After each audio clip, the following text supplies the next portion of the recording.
जितना ग्रंथ हुआ, वेद हुआ, उपनिषद हुआ, सब भगवान के नाम को जानते हैं। तो किसी ने संत श्रोमणी बाबा गोस्वामी तुलसीदास जी से कहा कि महाराज भगवान के नाम तो ज्ञानी लोग जानते हैं, विद्वान लोग जानते हैं, लेकिन ये जो भगवान का नाम है तो ऐसे लोग जाने जो पढ़े लिखे नहीं हो, जो मूर्ख हो, जिसको समझ में नहीं हो।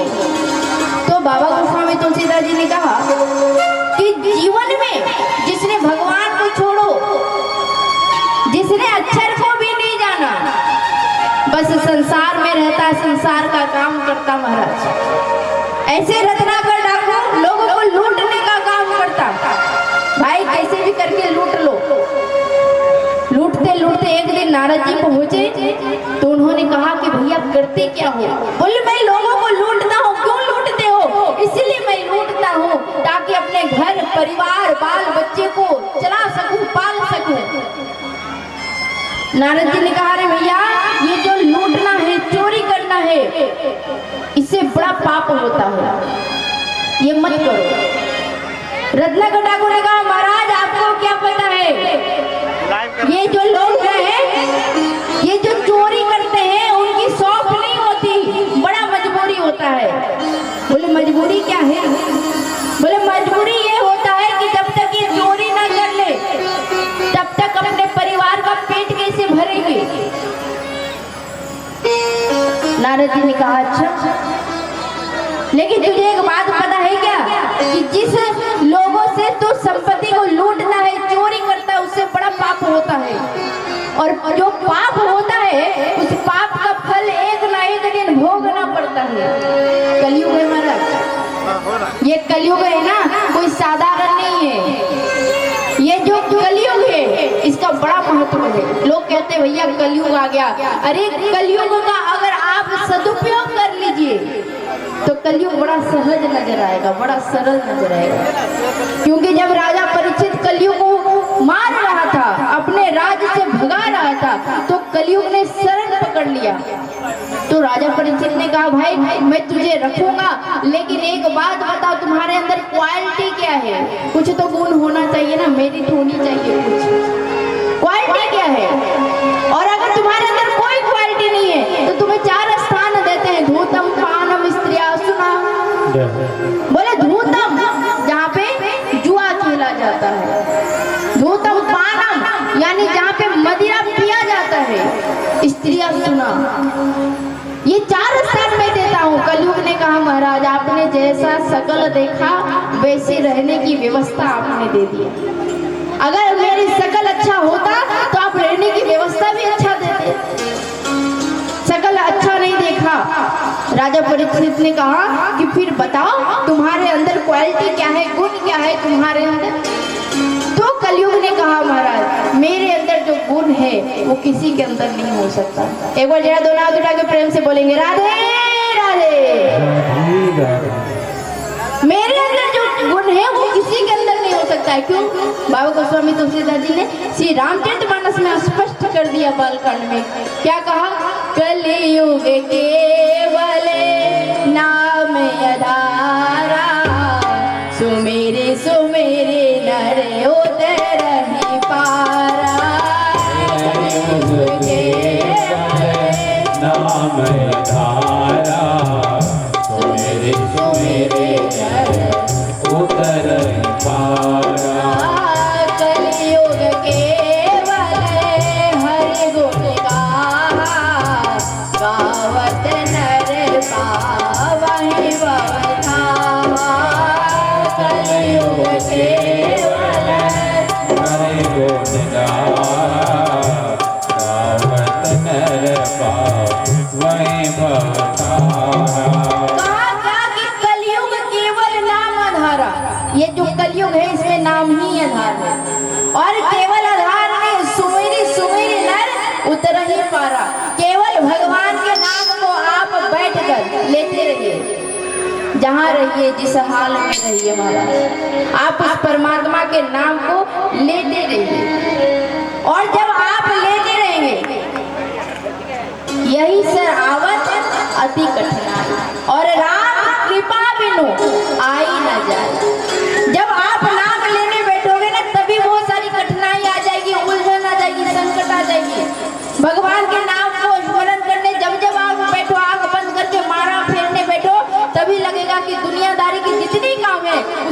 आपको स्मरण होगा। इसीलिए जीवन में जो भगवान का नाम हो उसमें श्रद्धा युक्त होना चाहिए। जिस दिन श्रद्धा और विश्वास मिली रहेगी उस दिन भगवान के पास आपको नहीं जाना पड़ेगा, भगवान आपके पास चलकर आएगा। एक बार एक सेठ बड़ा कंजूस, इतनी कंजूस जिसकी कोई हद नहीं महाराज। अरे भैया ना किसी को एक पैसा दान दे ना किसी की सेवा करे। पत्नी को लगा महाराज इस सेठ से कैसे पुण्य का काम करवा ले। तो पत्नी ने देखा कि कार्तिक पूर्णिमा आई तो उसने कहा कि देखो जी कार्तिक पूर्णिमा में जो गंगा जी में स्नान करके आता है उसको बड़ा पुण्य प्राप्त होता है। सेठ ने कहा अरे भाग्यवान सुनो, मैं गंगा जी स्नान करने नहीं जा रहा हूँ, क्योंकि अगर मैं गंगा जी स्नान करने जाऊंगा तो वहाँ के जो पंडा जी हैं दक्षिणा भी ले लेंगे और भाई मैं दक्षिणा तो नहीं दे सकता। पत्नी ने कहा कि सुनो आप ऐसी जगह स्नान करना या फिर इतनी सुबह स्नान करना जहाँ पंडा जी आपको मिले ही नहीं। तो जब सुबह हुई तो सेठ को लगा कि भाई जब फ्री फंड में मिल रहा है पुण्य तो चल कर ले ले। महाराज कभी कभी लोग फ्री के चक्कर में ऐसा खा लेते हैं, पता चलता है कि भाई घर में 2-4 रोटी खाने की कैपेसिटी है और किन्हीं के विवाह में गए तो मस्त रसगुल्ला मिला तो बोले भैया फ्री का है 2-4 ने 8-10 मांगल। 8-10 रसगुल्ले जब खा लिए तो पता चला फ्री का तो था ही, सुबह में डायरेक्ट हो गया महाराज। तो जितने के रसगुल्ला नहीं खाए उतने की दवाई में निकल गई। तो सेठ को भी लगा कि भाई फ्री में मिल रहा है, चलो चलकर पुण्य बटोर ले। तो कहाँ जाए महाराज, काशी में तो जितने भी घाट हैं सब घाट में पंडा जी इंतजार करते हैं कि कोई भक्त आए स्नान करे और स्नान करके जब निकले, कार्तिक की महीना है तो जब निकलेगा तो मैं सामने आऊंगा और दक्षिणा मांग लूंगा।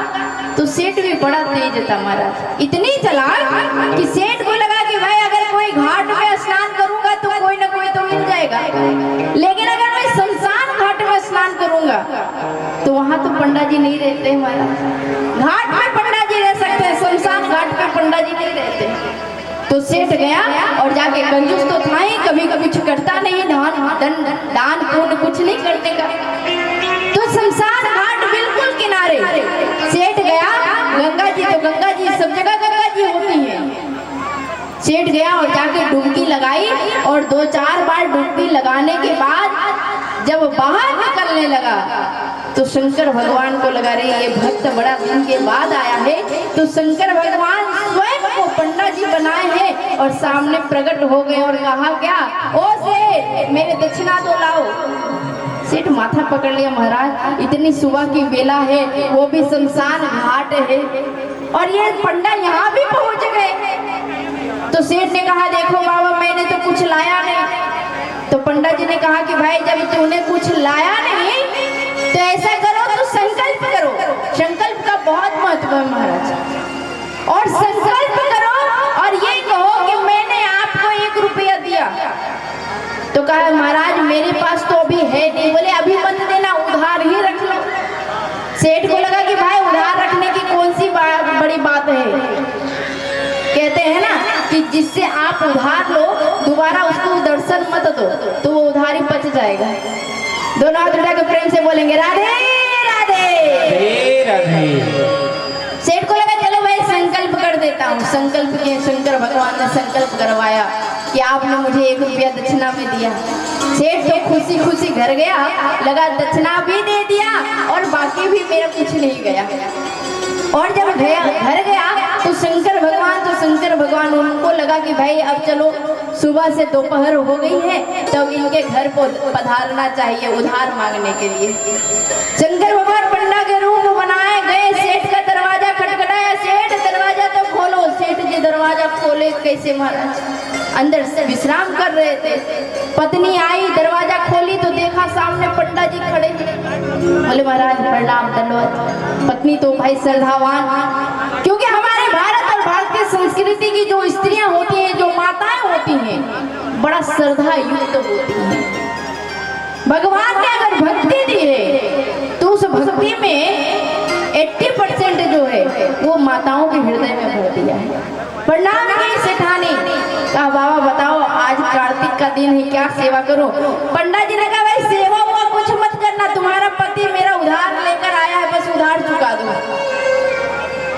सेठानी को लगा भाई ये सेठ किसी को देता नहीं है और कभी किसी से लेता नहीं है, आज उधार लेकर आ गया। गई अंदर पूछी, अरे बोले क्या हुआ? बोले सेठ आपने किसी से उधार लिया? बोले नहीं, मैंने तो किसी से नहीं लिया। तो बाहर कोई पंडा जी आए और कह रहे हैं कि आप उधार लेकर आए हो। सेठ को याद आया, सुबह सुबह मैंने संकल्प किया था। अरे वो कोई और नहीं, अरे पंडा जी है, स्नान करने गया था, वहीं पे उन्होंने संकल्प करवाया है, 1 रुपया का उधारी है। तो बोले बताओ करे क्या? तो जाकर बोल दो पंडा जी से कि सेठ जी घर पे नहीं है। पत्नी बाहर निकली और कहा महाराज बात ऐसा है कि जो हमारे पति देव हैं वो तो घर पे है ही नहीं। शंकर भगवान ने कहा कि भाई जब घर पे नहीं है तो कोई बात नहीं, मैं यही दरवाजे के पास आसन लगाता हूँ और जब वो वापस लौट आएंगे तब फिर मैं लेकर जाऊंगा। अब सेठानी को लगा कि महाराज अगर कहीं ये आसन लगा लिए तो बात 1 रुपया की बचत की है और कहीं शाम तक सेठ जी बाहर नहीं निकले तो 100 रुपया की कहीं ये भोजन न कर ले। अंदर गए और सेठ से कहा अजी सुनो। बोले क्या है? बोले पंडा जी तो यही आसन लगाने का बात कर रहे हैं और कह रहे हैं कि भाई जब तक सेठ वापस नहीं आ जाएगा तब तक मैं यहाँ से जाऊंगा नहीं। सेठ को लगा कि भाई ऐसी बात है तो कहा जाकर कह देना कि सेठ घर पे ही है लेकिन बीमार है। पत्नी बाहर निकली, महाराज कहा पंडा जी थोड़ा सा मिस्टेक हो गया। बोले क्या है? बोले सेठ जी घर पे ही है लेकिन बीमार पड़े हुए हैं थोड़ा। तो पंडा जी महाराज कह अरे बीमार पड़ गया सेठ, कोई बात नहीं, मैं वैद्य भी हूँ, मैं वैद्य भी हूँ, चलो चल कर देखता हूँ, इलाज करता हूँ, कहीं कुछ ज्यादा बीमारी तो नहीं है। सेठानी ने कहा भाई यही रुको मैं आती हूँ थोड़ा अंदर से। अंदर गई और जाने के बाद कहा कि देखो वो तो पंडा वैद्य भी निकल गए और डॉक्टर के चक्कर में महाराज मत पूछो, एक सिंपल सा सर दर्द होगा तो पता नहीं कितना टेबलेट कितना क्या क्या दे देगा और पता चलेगा कि 1 रुपया की दवाई में ठीक होने वाला बीमारी 1000 रुपया की लिस्ट बन जाती है और वो वैद्य है तो कहीं ऐसा ना हो कि 1000 रुपया का लिस्ट बना दे। सेठ को लगा भाई अब कैसे बचे, तो पत्नी से कहा कि ऐसा करो यहाँ से रोते पटकते हुए बाहर निकलना और कहना उस पंडा जी से कि मेरा सेठ तो थोड़ा देर पहले बीमार था लेकिन अब वो गुजर गया। पत्नी ने कहा मैं ऐसे क्यों बोलूंगी, आप जिंदा हो। अच्छा बताओ कोई पत्नी बोल सकती है कि आप पति जिंदा हो? तो ये तो बोल नहीं सकती। उसने कहा मैं नहीं बोलने वाली, आप जिंदा हो और आप कह रहे हो कि मैं मर गया हूँ। सेठ ने समझा रहे भाग्यवान अगर तुम बोल ही दोगी तो क्या चला जाएगा, मैं सच में थोड़ी न मर गया। अब सेठानी बेचारी क्या करे, पति के बात में आई, रोते पिटते बाहर निकली। बोले पंडा जी। बोले क्या हुआ? बोले सेठ जी तो बीमार थे और उसके बाद थोड़ी देर पहले ही वो चल बसे। पंडा जी को लगा रही सेठ चल बसे। कहा कोई बात नहीं देवी जी, आप तो घर में अकेली हो तो चलो मैं व्यवस्था कर देता हूँ। अकेली महिला क्या करेगी, तो चलो 2-4 गांव वालों को बुला देता हूँ, उन सबसे के साथ मिलकर उनकी जो घाट तक है वहां पहुंचा देता हूँ। शंकर भगवान ने पूरे गांव वाले को बुलाया और गांव वाले जैसे ही आया तो देखा शंकर भगवान भी अंदर आए कमरे में तो देखा सेठ बिल्कुल निश्चिंत होकर पड़े हैं। शंकर भगवान तो सब कुछ जान रहे हैं हमारा। गांव वाला हिलाया डुलाया लेकिन सेठ चुपचाप पड़ा हुआ है। अब जब सेठ पड़ा था तो सारे गांव वालों को तो लग रहा था कि मर गया। अर्थी सजी गई और जैसे सेठ को पकड़कर बाहर ले जाने लगा तो पत्नी पीछे से चिल्लाया जी सुनो तुम उठ जाओ, तुम मरे नहीं हो, जग जाओ जग जाओ। तो 2-4 गांव की जो महिलाएं थी सेठानी को जोर से पकड़ी और कहा बहन जिसका पति मर जाता है ना वो ऐसे ही पागल के जैसा चिल्लाने लगती है। अरे मैं सच कह रही हूँ मेरा पति मरा नहीं, वो जिंदा है। गांव की महिला कस के पकड़ी हुई है कहीं पीछे न चला जाए और इधर अर्थी सजी सेठ को रखा गया लेकिन सेठ न हिलता है न डुलता है। शंकर भगवान ने कहा अच्छा। जब अर्थी की यात्रा निकली और जब निकला वहां से अर्थी का यात्रा तो बीच रास्ते में शंकर भगवान ने कहा सेठ अब तो उठ जाओ, लेकिन सेठ न हिले न डुले महाराज। फिर आधा रास्ता के पार हुआ, फिर से देखो शंकर भगवान ने कानों में कहा सेठ अब तो उठ जाए। सेठ बोले मैं तो नहीं उठने वाला महाराज, 1 रुपया की बात है। पहुंचते शमशान घाट पहुंच गया जहां वो स्नान किया था। फिर वहीं पहुंच गया, सारे लोग में और वहाँ पे जो अर्थी लगा हुआ था उस चिता के ऊपर सेठ को लिटाया गया, लेकिन सेठ न हिले न डुले। शंकर भगवान ने जोर से लोगों से कहा, भैया आग लाया जाए, जल्दी इसको जला दिया जाए, इसकी क्रियाक्रम है जल्दी समाप्त किया जाए। सोचे कि अब जोर से बोलूंगा तो ये सेठ उठ जाएगा, लेकिन सेठ तो चुपचाप पड़ा था। जब आग तक आ गया तो शंकर भगवान ने धीरे से कान में कहा, सेठ अब तो उठ जाओ, तुम्हारी मनोकामना पूर्ण हुई, बताओ क्या चाहते हो। सेठ ने कहा, प्रभु जो सुबह 1 रुपया तूने उधार वाली बात कही थी वो तू 1 रुपया छोड़ देना महाराज। राम नाम के हीरे मोती मैं बिखराऊं गले गले, ले लो रे कोई राम प्यारा सोर बजाओ गली गली, ले लो रे कोई राम प्यारा सोर बजाओ गली गली। माया के दीवानों सुन लो एक दिन ऐसा आएगा, माया के दीवानों सुन लो एक दिन ऐसा आएगा। धनका लग यार माल खजाना, धनका लग यार माल खजाना, यही बड़ा रह जाएगा। सुंदर काया माटे होगी, सुंदर काया माटे होगी, चर्चा होगी गली गली, ले लो रे कोई राम प्यारा सोर बजाओ गली गली, ले लो रे कोई राम प्यारा सोर बजाओ गली गली।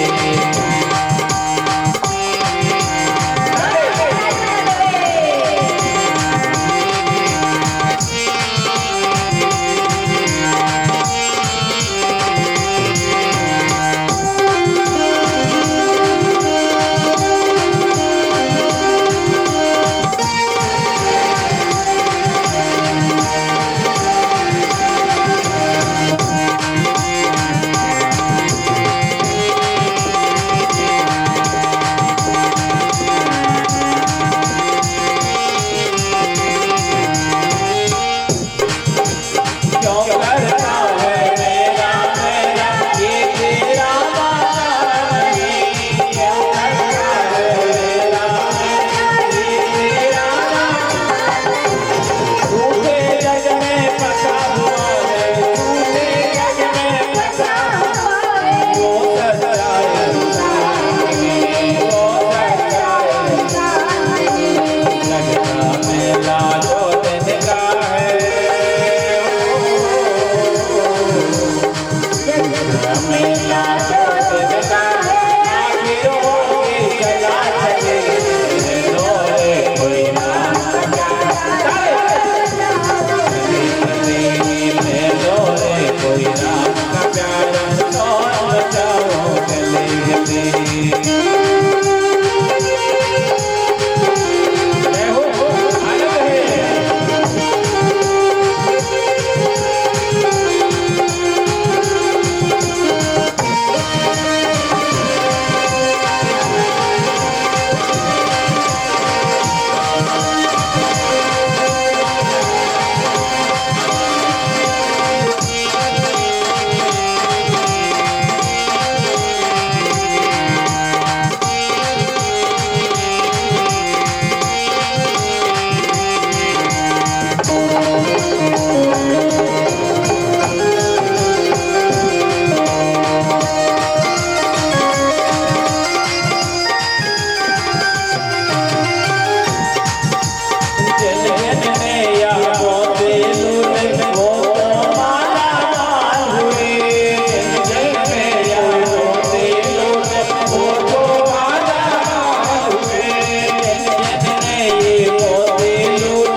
सुनो करे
बजाओ गले में ले लो कोई काम प्यारा ढोल बजाओ गले में